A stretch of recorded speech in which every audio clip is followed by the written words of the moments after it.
Now will we see the magic?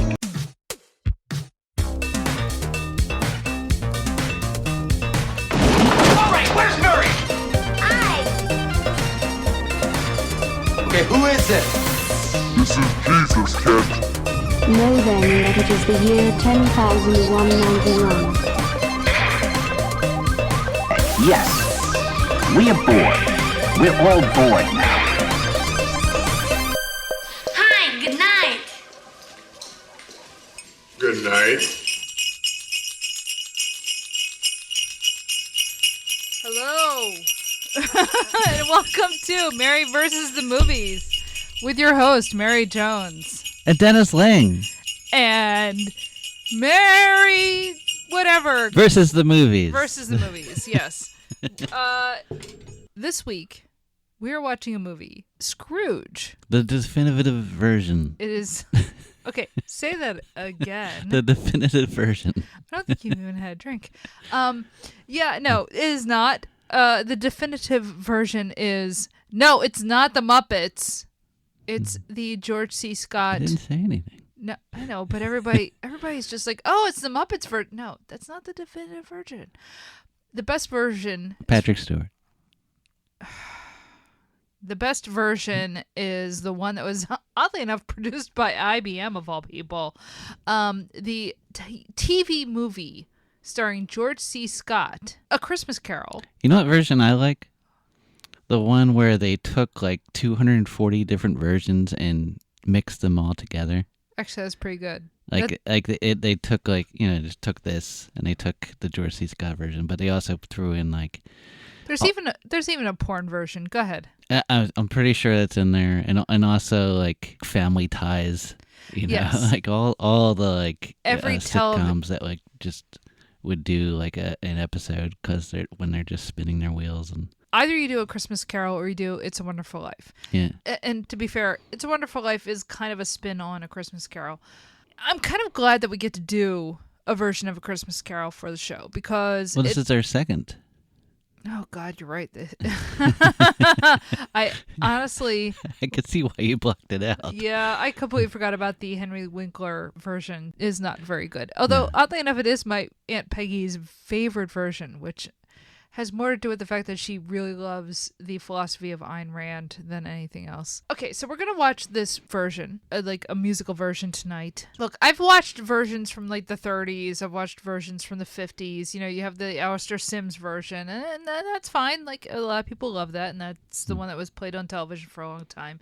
There's the one from the 30s that plays really fast and loose with Dickens's text.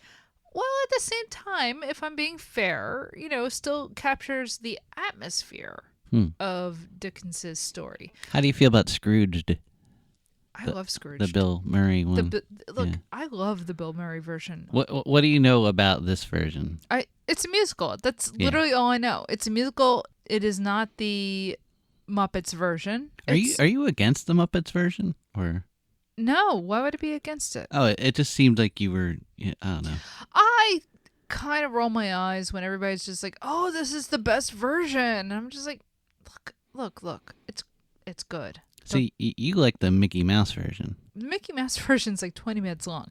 Yeah. It's not very long. I don't hold that up as the best version. When I say what's the best version of A Christmas Carol, I say it's the George C. Scott version. It's the most complete version of the story for what I want. And also, look, it's like I said, it's got George C. Scott is, Scrooge, and he's a Scrooge that it's actually kind of like he's not just kind of this simpering old man. He's a jerk. Yeah. And he earns his redemption. That scene of Edward Woodward as the Ghost of Christmas Future with was it like ignorance and want under his robe? Oh, a present. Yeah. Sorry, what did I say? Yeah, you said future, which is the scary dude. You're absolutely right. Ghost of Christmas present. Yeah. Edward Woodward, who is great. Confronting him with the ghosts of ignorance and want, staring at him and just saying, "Look, these are your children. This is all you're providing to people." Again, it's like it's the Kinks song, right? Father Christmas. It's funny, like he seems younger there than he does in The Wicker Man, which That's- is like 11 years before. Yeah, you're right. Yeah, that's true, actually. Ghost of Christmas Present is maybe my favorite figure in all of literature. I mean, in a way, the god we should all be worshiping. The open hand, right? The cauldron that never runs dry. He is the Dagda. He is the spirit of generosity, right? He is the idea of, if you have, give to other people. That sounds like a Conan O'Brien. What? No, like Conan O'Brien's like last broadcast where he Oh, yeah. was just so grateful and thankful. He's like, yeah, I'm not upset about anything. Well, I'd been thinking about it because it was brought up on People Are the Enemy. Yes. Bingo Yes. said it was kind of a guiding philosophy. I was like, oh yeah, it's just this kind of fountain of inspiration for a lot of people. Yeah, a generosity of spirit, right? Like, look, I'm not a Christian. I grew up Catholic, but I'm not, whatever. But I do believe in the idea of the generosity of spirit, right? And I believe in, if you have, right, and you are comfortable, help out those who aren't, right? That is the driving force of A Christmas Carol. I don't know. I'm kind of excited to watch a different version of that. I saw it when I was in grade school. Like, we took a bus trip to some fancy theater. I have no idea where this theater was, but just remember it was like an old theater. You didn't grow up that far from me. Yeah. I have no idea what fancy theater you went it to. may have been the Jenkintown highway. But I remember seeing it, and it really kind of stuck with me. And so it was kind of like, oh, this is like a serious version of A Christmas Story. Because I'd seen the Mr. Magoo, I'd seen plenty of cartoon versions. I'd seen it kind of redone over and over again, and I just thought it was like this kind of kids thing or something. And Sure. to see adults doing it, that was exciting. And apparently Alec Guinness is in it, so No, is he really? I can't remember anything. I just remember there is things that scared me in it. So yeah, as you can imagine, I mean we've seen 100 different versions of this. We know it's scary, and it's All right. Well, having said all of this, I don't know. Is there anything else? Because we know the story of a Christmas Carol. Is there a dog? No. Is there a love triangle? No. Is there a death? Well, kind of. yeah. Yeah. Tiny Tim, His sister. Scrooge himself. There are deaths, but it doesn't quite fit into. There is sort of a love triangle, and that Faye leaves him for. Dennis, that's not a love triangle. Come on, man. Yeah, I know. You're look. Technically. What kind of a wedge are you putting in here to shoehorn that in? It could be between him, her, and his money. I mean, look, I get it, Phyllis. Whatever. Anyway, shall we go watch Scrooge? yeah. It sounds a bit bizarre, but things the way they are, I feel as if another life's begun for me. And if I had a cannon, I would fire it to add a sort of celebration touch. But since I left me cannon at home, I simply have to say thank you very, very, very much. Thank you very, very, very much. 8 years ago, I bought a bottle of champagne and I put it down in our basement. And we have actually moved houses since then, and I've not had a chance to open that bottle of champagne. And, I'm watching this movie, and there is a scene where they sing a song called Thank You Very Much. And you sung that song to me, and I had no context for it whatsoever. No. And then it turns out this is the scene where a bunch of people are dancing on Scrooge's coffin. They're so happy he's dead. They are enraptured, and there is a street full of people singing and dancing that this jerk is dead. And again, 8 years. 8 years is 2016? Yeah. So, do the math. I don't get it. What do you mean? And I still am sitting on that same bottle of champagne, and I am waiting for the ghost of Christmas future to finally off a certain guy we all know about. And it ain't happening. But I'm waiting because I have faith. So here's the thing. This is a really good version. It is. It's not as musical as I was hoping for. Yeah. A lot of the music is done by Leslie Bercuse. He did the music for Willy Wonka. He also, I think, did all the music for like James Bond. He wrote like the James Bond theme and like Goldfinger and all that stuff, you know. Yeah. So I like the songs that are in this. Yeah. There's not enough of them. Right. Right? This is not the best version of A Christmas Carol I've ever seen, which is not down to anyone's acting, and it's not down to the way it looks. It's mostly down to the pacing. Yeah, pacing's a little weird. Tiny Tim is not... Tiny? He's not tiny. He's tall. He's tall Tim. Why are we tall Tim? I know. That's weird, right? Yeah, like there's a scene where he's standing and it's like he's taller than his siblings. And maybe they were I don't know, but it's wrong. I don't care that the kid can hit the notes. It's the wrong kid. And not only that, he's not very pious. No. Like, this is a very capitalist kid. He's like, I want more stuff. He's a type. You know, even Charlie Brown. We've got Linus. Yeah. Linus is Tiny Tim, right? Yeah. You know, he gives a sermon and you kind of go, oh, that's the meaning of Christmas. The meaning of Christmas is God bless us all, everyone, that I am a person who is disadvantaged, but I have a compassion for all things, right? Yeah. Or it's, I am, you know, one of the weird kids, but to me, Christmas is not about me getting presents. It's about, you know, the baby in the manger who, you know, is going to grow up and sacrifice himself, right? It's about, like, being more than what you are, right? Yeah. This Tiny Tim just wants He wants stuff. He wants toys. And he can sing, I guess. I know. And it's just like, that's not Tiny Tim. No. He's an adorable little urchin. He's not even little. No. Ugh. Like, that kid's about to go through puberty. So, look, we all know the story of A Christmas Carol. We don't have to go over all of the beats. And this closely follows Dickens's story. I mean, you know, this is not that dissimilar to, you know, we've brought up the George C. Scott version. I mean, honestly, the Mickey's Christmas Carol follows the same beats. It even has a scene that apparently it's one of the first times it's ever been done on film where the carriage goes through his greeting area in his house.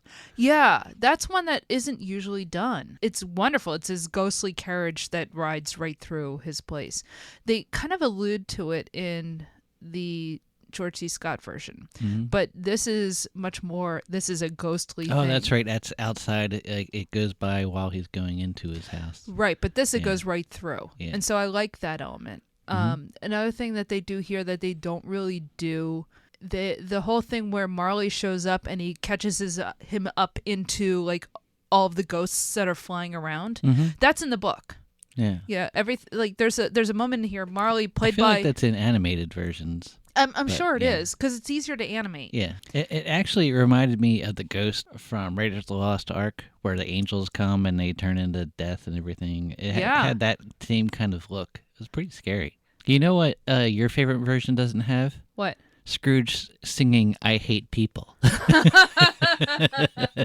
There's a part of me that kind of hates people.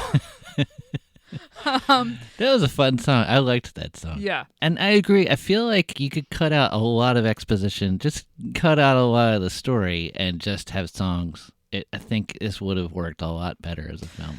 I like the way that everything looks. You know, they do a really good job of making this look, the middle of the 19th century. Yeah, this might be like the best looking Christmas Carol I've seen. Like in that, like a lot of money was sunk into it, and it looks good. And the George C. Scott one is great, but it is a TV movie, and there's some effects that this has that couldn't pull off.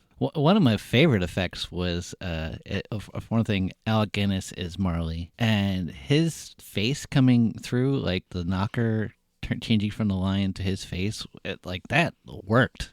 Yeah, yeah.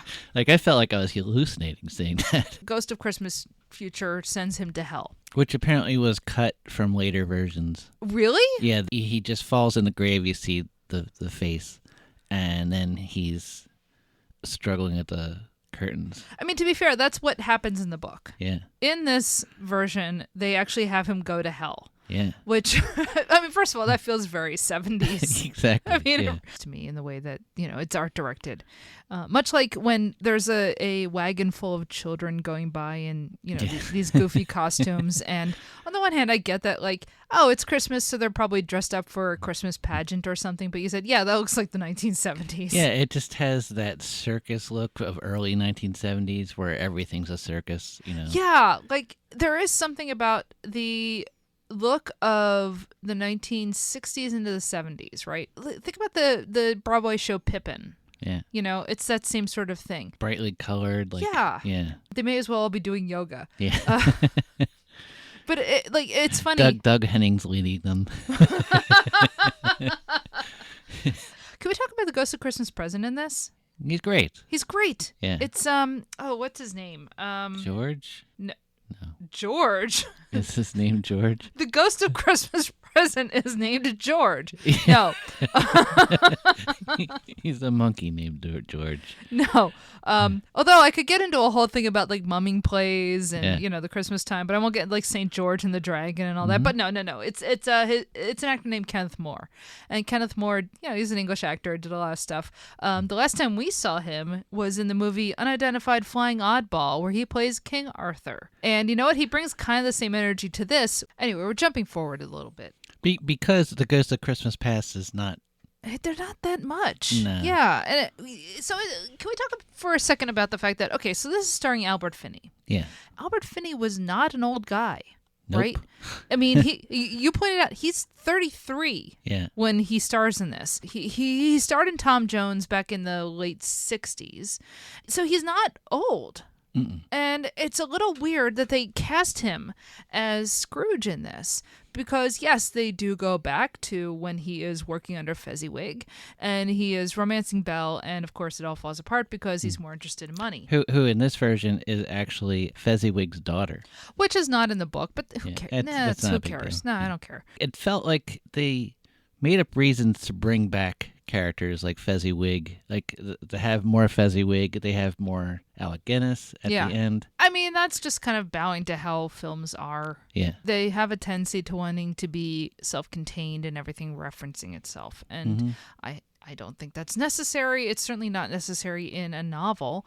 But, whatever, conventions. I don't think it doesn't harm the story to, have it that self-contained. Like Fezziwig was okay in this. Yeah, this is not a bad Fezziwig. Albert Finney's playing young Scrooge. Yeah. It's kind of just a blank. But that's kind of where I'm going with this. Is it's weird that they have him in this playing young Scrooge, which is fine. But young Scrooge here doesn't feel all that young because it's just Albert Finney in his 30s Without his makeup. without any makeup on, and then the rest of the film is Albert Finney playing old, which is presumably like a 70-year-old man. And the makeup for Albert Finney as a 70-year-old man actually works fine. Yeah. He looks better as an old man than as his own age. Yeah. And I don't know if that's just tied to, people in the 20th century, they aged hard, man. They are all made of leather. Every guy in a film from the middle of the 20th century just looks like the backseat of a LeBaron or whatever. Like, they are so tanned, they may as well be a horse saddle. Like, fine, whatever. It's so funny that, like, oh, it's fine. We got a young man to play Ebenezer Scrooge. And I'm like, is he young? I mean, he's younger than me, but my skin looks way better. And that's not saying much. It's fine. It's funny though, because they don't do a whole lot with him being young. We went and watched that American Christmas Carol with Henry Winkler. I don't know if that was a year or 2 years ago or whatever, but I didn't like it very much. But that was mostly like, I didn't think it was very well done. But they spent so much time with that Scrooge being young. Yeah. Right? That it made sense, right? It made sense that they and had... that was the same thing where it was Henry Winkler playing his own age. Yeah. And he was aged up for the rest of the movie. But, yeah. Right. And it made more sense there. Yeah. In what's not a very good film. They had so much time spent with him as a younger man that I was just like, okay, this works. In this, there's no point. Yeah. I don't know. You could have cast an old man and like just, had a younger man playing him when he's young, which is what they do in the George C. Scott version, Yeah. they have the guy who plays Turlough on Doctor Who playing young Scrooge. Oh, wow. You don't remember this? No. Yeah. Huh. Yeah, the guy who plays Scrooge when he's young, working for Fezziwig, is the guy who played Turlough on Doctor Fifth Who. Doctor. So do that. I mean, that's a whole thing. It's not like they were doing this at the time, but nowadays Hollywood is completely adverse to casting people and then casting a younger version of them or casting an older version of them and having it be a different actor. And so instead you de-age them or you put makeup on them. And like, look, when you're Orson Welles and you're 25 and you're making Citizen Kane, you can get away with that because you're a genius. But most people are not geniuses, right? And you can't just take a guy and then age them up or take a guy and then age them down. And really, it's okay to age them up, but you can't really age them down because I love The Irishman. I think it's a great film, but it's really weird watching it's De Niro. Yeah. It doesn't work. It does not work. Finney is very good, and I think it works better to have Finney. I say it works better, but does it? Because it's a little weird because he's like hunching over and he's like doing like an old man shtick. I feel like he's more invested in playing the old guy, Yeah. and when he's deliberately playing the young guy differently, but the young guy is just boring. He's not even sad or anything. Like it doesn't work. No, I completely agree. And I really miss the father, like the father from the George C. Scott version. Like, oh yeah, because he's such a jerk. Yeah. And so you get like that sense of, oh yeah, no, Scrooge kind of was screwed from, birth, that like this was his dad. He was always going to be kind of screwed up. Also, his sister's kind of dropped after we see her and then she's gone. Again, this comes down to pacing. I think the George C. Scott version is paced better and you get a sense of like his own upbringing and the family and stuff. And why he is sort of constantly scrounging for money. In this, you don't get why he's... But also bitter at the loss of his sister. Yeah. It's funny because this has more money in it, and there are certain things in this that are really great. Yeah. Right? But there are certain things that I think are better done in the other version. We were just about to skip to the second ghost because the first ghost is so uninteresting and boring. The Ghost of Christmas Present, in this it's Kenneth More. Like this one's a little more sarcastic. Yes. And constantly poking fun at like he's like, yeah, you suck. I like that though. I think know. that's great. I actually think that really works. My brothers would tell me about you, and I was like, he can't be that bad. Oh my God, you are worse. Jeez.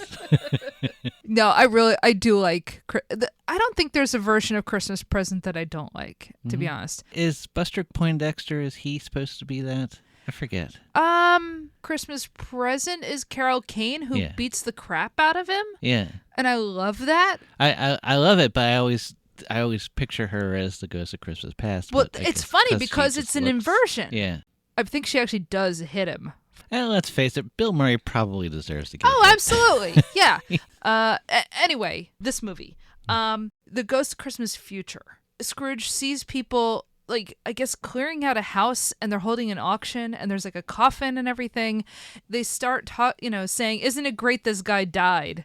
And they're dancing on his coffin, and he gets into it, and I don't know that he understands that they're dancing on his own coffin. What I like about this is that a lot of times, like they kind of play this game like you figure it out right away that he's dead. Yeah. But like they kind of like it's kind of like hiding, like they don't reveal it, and he's like, who is it? Like. You're just waiting for him to understand that, like, by the come way, on. you're the guy who's dead. I know. Everybody's talking about it's you. like waiting for people to figure out that Palpatine is the Emperor. But Okay, not the pull I was expecting, but go on. But what I like about this is right away we see his freaking coffin. Yeah. and he doesn't see it at all. Like he's like, oh, all these people are cheering me. That's great. And he's like, he's standing and he has his back to the coffin. It goes right by, and the one guy, he's riding the coffin to the thing. I love it. It's amazing. Again, I mean, it's just a level of glee over someone's death that I think I've only ever seen on, I don't know, social media in the last 2 weeks. But that's a whole other thing.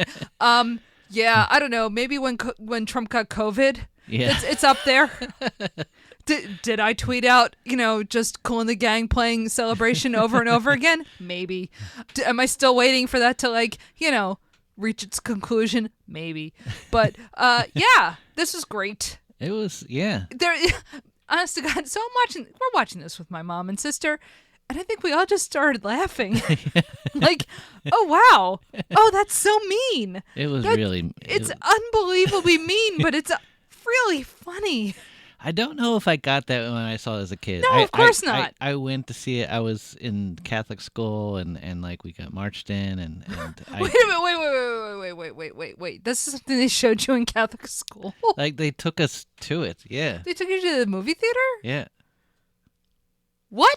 Yeah, that's why I remember it. I was like, I'm going to the movie theater. I'm in school. Okay, so no. The reason, you gotta remember, I am 8 years younger than Dennis, right? Yeah. So when I'm growing up, my schools, they have TVs. What? There are VCRs. What is in that? The schools. So even when I am in kindergarten, yeah, there are VCRs. Okay, yeah. So you could just show kids stuff. Now we had film projectors. Well, I mean, those existed, and like and I saw the Cat from Outer Space that way in and school. we'll talk about that at some point. But no, the idea that you didn't just take a videotape, put it into a VCR, and just show it to kids. We didn't have those. That is so weird to me, man. For one thing, like we are. Like here's where I say, oh, I'm not Gen X because I don't know anything you're talking about.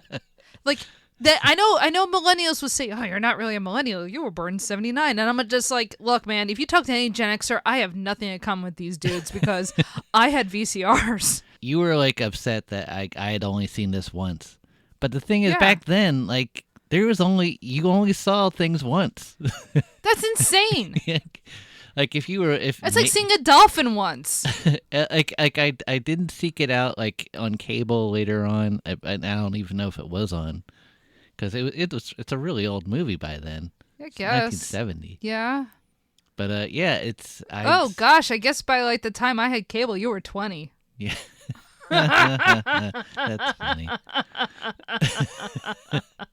It is to laugh.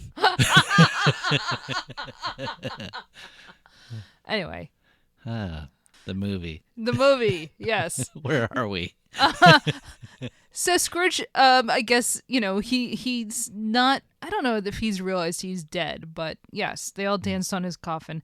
And then Alec Guinness shows up and drags him to hell. Yeah.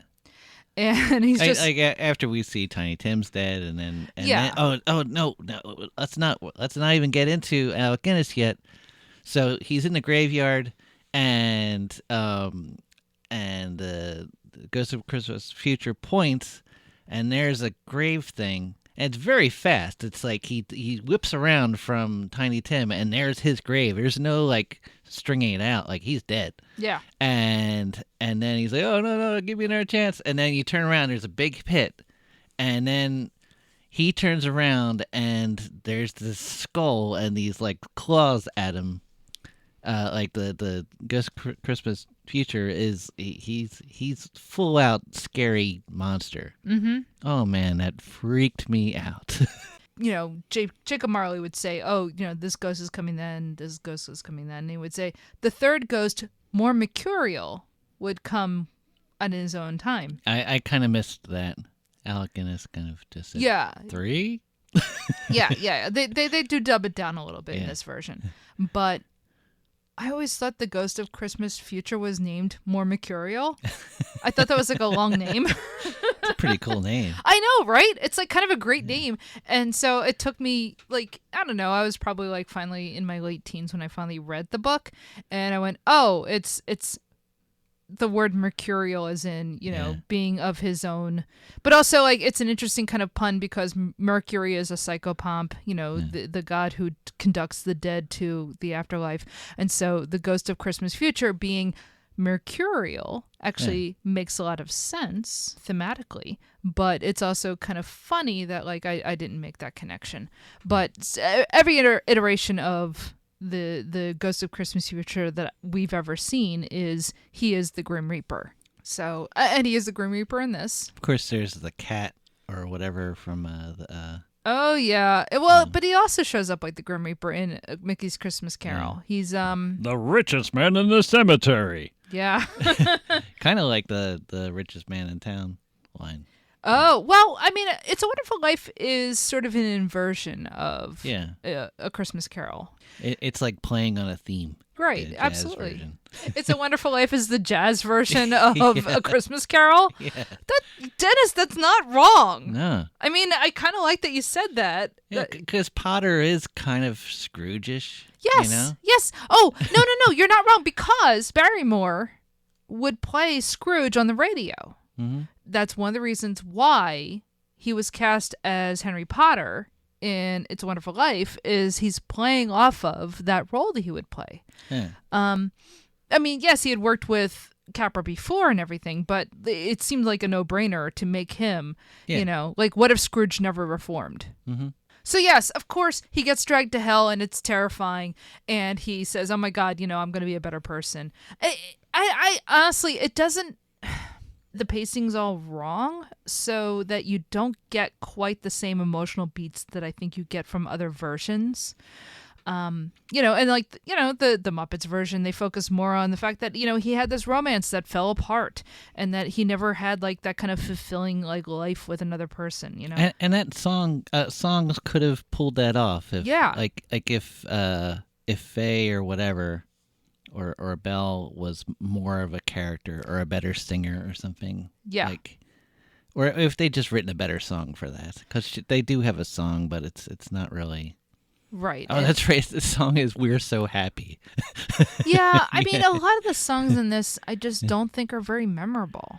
But that's the thing, because the last song is so freaking memorable. Yeah, it really it is. sticks in your head, and you remember like, oh, that was good, but You kind of forget everything else. Yeah, I mean, it's a shame. Like, we brought up Leslie Bercuse. He did the music for Willy Wonka, and I think he actually directed Willy Wonka. He did, music for, James Bond and stuff. So it's not like he can't write memorable music that actually sticks with you. Like, everybody remembers, like, the music from Willy Wonka. Like, that's extremely, And that's another movie that doesn't really follow the book well. Yeah. And the thing is, I think that the last half hour of this movie, like, doesn't follow the book well, but it's the best part. Yes. Because it's kind of just going off on its own thing. Like, once we had the sarcastic "Thank you very much" song, and then we have the dragging to hell and Alec Guinness just being like this sarcastic, like, yeah, here's your office and here's some hot dudes bringing your chain in. Oh yeah, there is like a hot dude who's just like gonna torture him for eternity. I'm just like, wait a minute, this feels more like somebody's thing. It felt more like The Simpsons, Yes, like they're gonna be like, here's all the donuts in the world. Yeah. But that stuff, as you say, it's not from the book, but it works better. Yeah, it's memorable. It's like they finally have fun to show his changed man thing. Like, he dresses as Father Christmas and is just dancing and singing. And apparently Albert Finney's not a good singer, but he's like, I'm going to do it.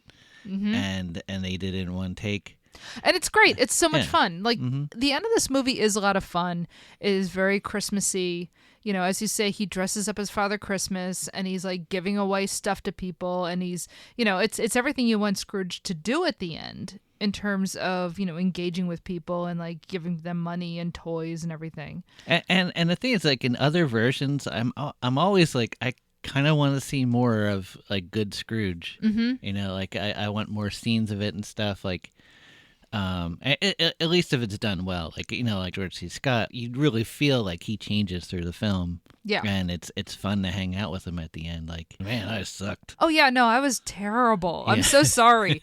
Let's go have some punch. Yeah, but he's charming too. Yes, like, there's well, because Scott was a great actor. Yeah, and like Finney is a good actor, but I just don't think like the script is serving him. Yeah, it's not him. It's everything around him. Not only that, like, I feel like the script doesn't understand the story. Like the whole like. But the reason why it doesn't really engage with it in a way that I think works is more down to the fact that they were trying to recreate what they had with Oliver, right?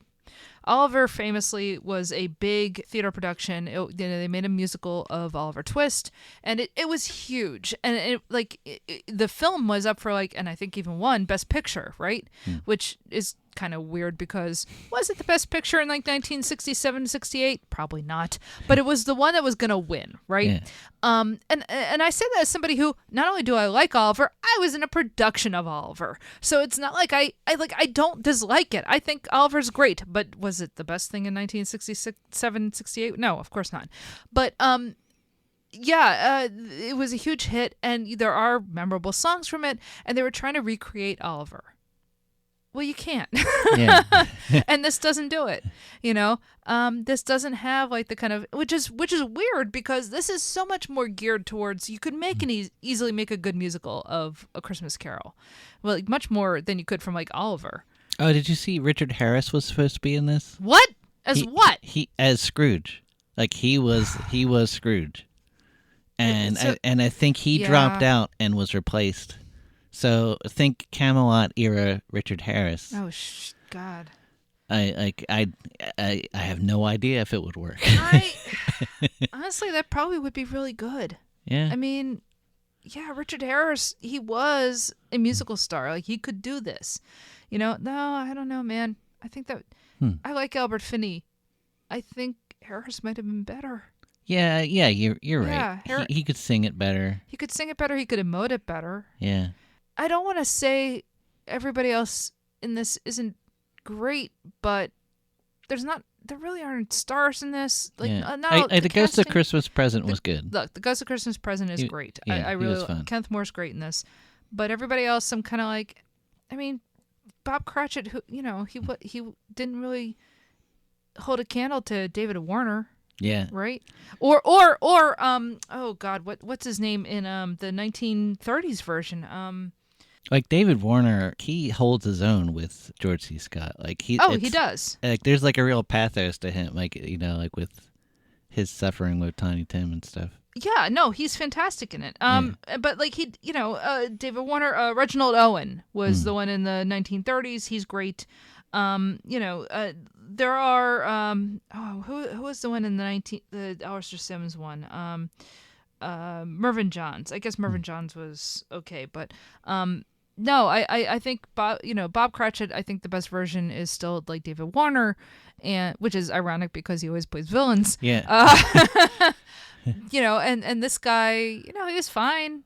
But the thing is, if your Cratchit isn't good, your Tiny Tim better be pretty good, and this Tiny Tim sucked. Yeah, I don't like this Tiny Tim at all. Just get Jodie Foster or something. He looks like her already. Yeah, it's true. Or you know what? They should have gotten who was the child star at the time? The Thing, Kurt Russell. Kurt Russell is Tiny Tim. Yeah. Okay, well. No, I think I have to put you to bed, old man.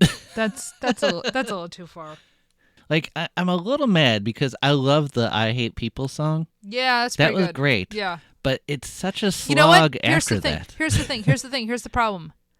That "I Hate People" song, it's fine. Yeah, it's not as good as anything Oscar the Grouch sang in Christmas Eve. No, on Sesame of course Street. not. No, but no. Oscar the Grouch is a better Scrooge. Yeah. Than almost anybody who's ever played Scrooge. True. And his I Hate Christmas song is so... If you had put I Hate Christmas into this, raise Joe Raposa from the dead and have him write a Christmas Carol musical, and it would be the greatest thing ever made. I agree. If only Scrooge had fallen down the steps like Oscar in the skating scene. Oscar the Grouch being thrown through 2 walls in a subway station. It's the most violent thing I've ever seen on TV. It's amazing. I love it so much. It's one of the best things I've ever seen. Buster Keaton, it is... right up there. That's amazing. Oh, can we talk a little bit about Alec Guinness? I love his Marley in this. Yeah. We were talking about who. What do you love about his Marley in this? He doesn't seem to want to play Marley. Has Alec Guinness ever wanted to play anything? I don't think so. I know he has looked reluctant in every film I've ever seen him in. Yeah. Now I mean that as a compliment, but it is weird to watch because it's just kind of do you want to be here? He definitely just makes weird choices. So in this one, he Scrooge says, "Can you sit?" And he's like, "Of course I can." And he makes this chair move towards him, but not all the way. And then he sits in the air next to the chair. Is that in the book or anything? Like, where is he coming up with that? Is he just being a weirdo? I don't remember if that's in the book or not. That is a weird scene. I forgot about that. Yeah, you're right. And then he has this weird little wave goodbye when he closes the door. Like, I'm not actually touching the door. Look at my hand. It's just such a weird vibe. Yeah, I do like him in this. He might be the best Marley I've seen. Yeah. I do He's think fun. he there's something so kind of like off-putting and weird about him, but I do like it. And just off. Like, it's just as a weird, like this lack of like connection or something. He's definitely like a ghost. Like he's not talking at Scrooge. Yeah. You know, it's I don't know. And then in the end when he comes back, like he's so like smirking, like glad that Scrooge is in hell now. Like, yeah, now you're really gonna suffer. Oh, the devil really came up with something with this one, Lucifer. Oh man. Yeah, you almost get the feeling that like, yeah, I'm supposed to warn you not to go to hell, but I'm actually kind of glad you're here. I know. And you got it worse than me, man. Oh, it sucks to be you. Yeah, I love Alec Guinness in this.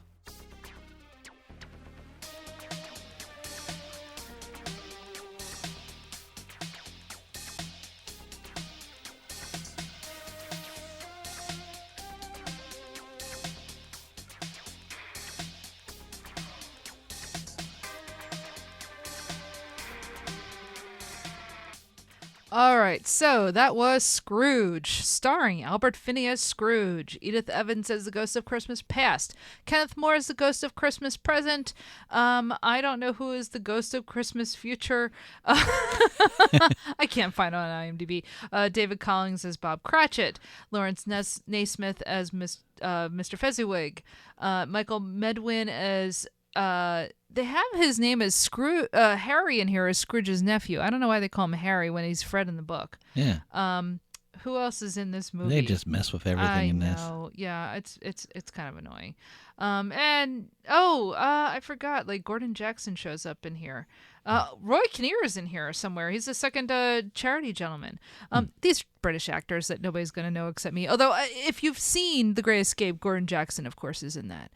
And he's also in Upstairs, Downstairs, where he plays the head butler. Roy Kinnear is in a lot of things, including he plays Veruca Salt's dad. But he's in lots of stuff. Yeah. There's like just a lot of British actors in here that if you've watched a lot of British films from the 60s and 70s like I have, you have seen them in stuff. It feels very much like... But, and finally, I didn't say, Alec Guinness, of course, is Marley. As Jacob Marley. Yeah. But it feels like a British... But no, it feels like the older brother of what's it called? Willy Wonka. Yeah, well, yeah, some of the same people worked on that as worked on this, and so it makes a lot of sense.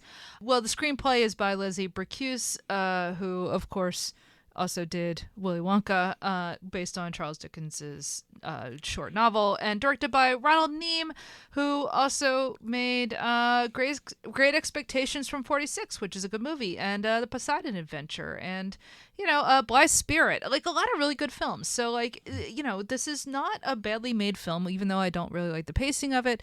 And I think it's the writing that does it. Like I feel like once you lose like the pious nature of it or something. Yeah. Like once you just dive into like capitalism is what this guy needs.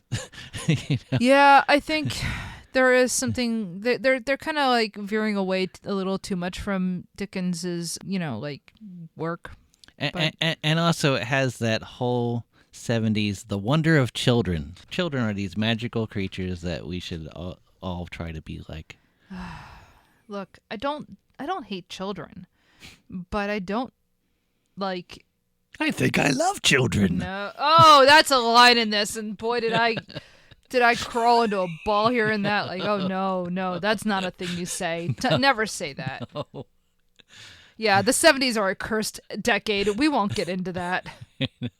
Yeah, that's echoes of that Santa Claus is coming to town. You know. Yeah, not gonna touch it. Not gonna touch it. All right, you can follow us on social media. We are Merry vs. Movies on all of your major platforms except for Tumblr, where we are Merry versus the Movies, and I don't know why, but otherwise, yes, we're on. You know, I don't know. Social media is just like a mess right now, and why follow anything? But we're there. We're making videos. We're on TikTok with our mascot Reg. We're on Instagram. We're on, Blue Sky and Twitter and Mastodon and all. Facebook. We have a Facebook page. All the rest of it. I don't know. Social media sucks. I hate it. But I'm posting. So like our stuff, like and subscribe. And yes, we're Merry vs. Movies pretty much anywhere you can find us. We're on all your major platforms where you can listen to us. We're on Apple Podcasts where you can rate and review the show. We're on Google. We're on Spotify, wherever you listen to stuff. Again, it's all morally compromised. I don't know. Things are dark and terrible. I'm trying to be positive and everything sucks. So you can follow us though, because I do post there all the time. Yeah, we're on X, we're on Blue Sky, etc. Yeah, I don't know. Rate and review the show. Keep the faith. Try to love one another. Things suck right now. We have a Patreon. You can help support the show. We're Merry vs. Movies. Patreon.com/etc. Do not sign up using the app on Apple because they will add an extra surcharge. Just sign up on a web browser and then you can access us through the app. It's fine. You can get access to our second show, Hollywood Avalon, where we talk about Arthurian movies. I know I mentioned Kenneth More is one of the stars of Unidentified Flying Oddball, where he plays King Arthur. And that movie's not great, but he's very good in it. And he's very fun in that movie. We watch all kinds of Arthurian movies, whether it's Unidentified Flying Oddball, or it's Indiana Jones and the Last Crusade, or it's The Fisher King, or it's The Kid Who Would Be King, or it's Transformers The Last Knight. It's all kinds of stuff. And in fact, at the end of December, there should be an episode coming out on possibly the greatest Arthurian film ever made, Excalibur. John Borman's epic. I can't wait to do that for the show. Yeah. It's been a couple years since I've watched it, but yeah, I am very excited because I think that is possibly the greatest expression of what an Arthurian film can be. I can't believe you're pulling out the big gun already. It's been a year and a half, 2 years we've been doing this show. I don't know why we can't do it now. Has it?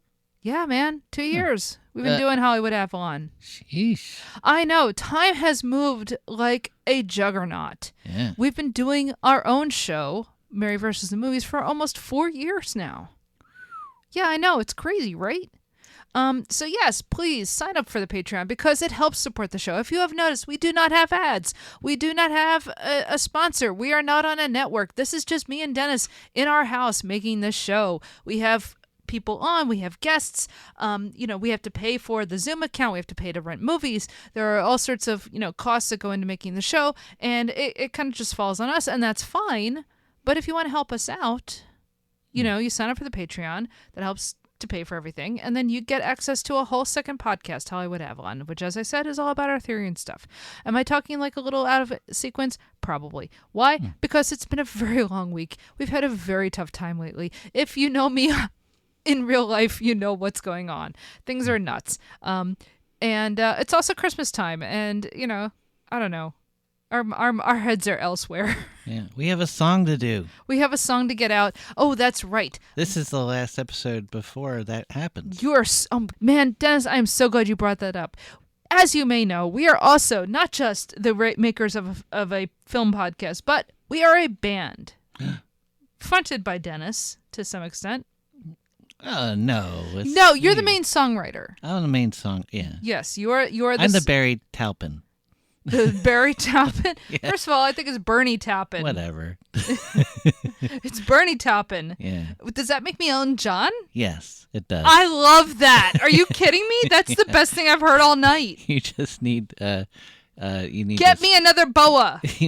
exactly. I am so excited. I get to be Elton John. That's great. Yep. Okay, look. The point is, we are a band called Death Elf, and every Christmas we do music for John Solomon's 25-hour holiday marathon on WPRB. You remember John Solomon? He was a guest of ours. He will be a guest again. Ah, Yeah, I want him back on. I do too. Yeah. We want to do a movie called The Sure Thing with him. But no, John Solomon has been doing this show for over 30 years. I think it's like 35 at this point. Yeah. And yes, we've been contributing for the past few years. We put a song or two on there, and he is gracious enough to play us, which is great because Dennis writes some very fun Christmas music. As do you. Well, no, I write it with you. I mean, yeah, there was one year I wrote the song because I was in COVID isolation, and it was a song called Merry Christmas anyway. But otherwise, yes, Dennis writes all sorts of great songs like Elf Strike, wherein the elves go on strike, and Lacey Chabert. Lacey Chabert was last year. What was the song about, like Dead on Christmas? Yeah. It was called Dead on Christmas. It was called Dead on Christmas. I think you wrote that after you were in the hospital. Yeah. Yeah. Dennis writes all sorts of great songs. But yeah, Death Elf. We are on Bandcamp. It is DETHELF. Yeah. So please go check out Death Elf, but also listen to please listen to John Solomon's marathon on WPRB on Christmas Eve into Christmas Day. And it's streaming. You can find it online. Yes, it's very easy to find. And it's so worth it. Like if you've never heard it before, like just check in at any time. You know, especially late at night. Like oh, it's so good. 12:34 maybe. Yes, yes. Tune is in. one time to check it out. Absolutely, please. But like my favorite time is Christmas morning around 10 o'clock. Yes, when we get the story of Snail Dartha. Yeah. Yeah. Oh God. Yes. And a little drummer boy. Yes. Yes. So seriously, tune in for that. And yeah, we will hopefully have a song on this year's show. We've grown up fans of this thing forever, and to actually be part of it is really cool for us. So yeah. we're very thankful to John. Yeah, absolutely. John, one of the godfathers of our show. Yep. And I mean that sincerely. And yeah, I can't wait to be part of his marathon this year. So until next time. Watch out for the rats. They nibble things.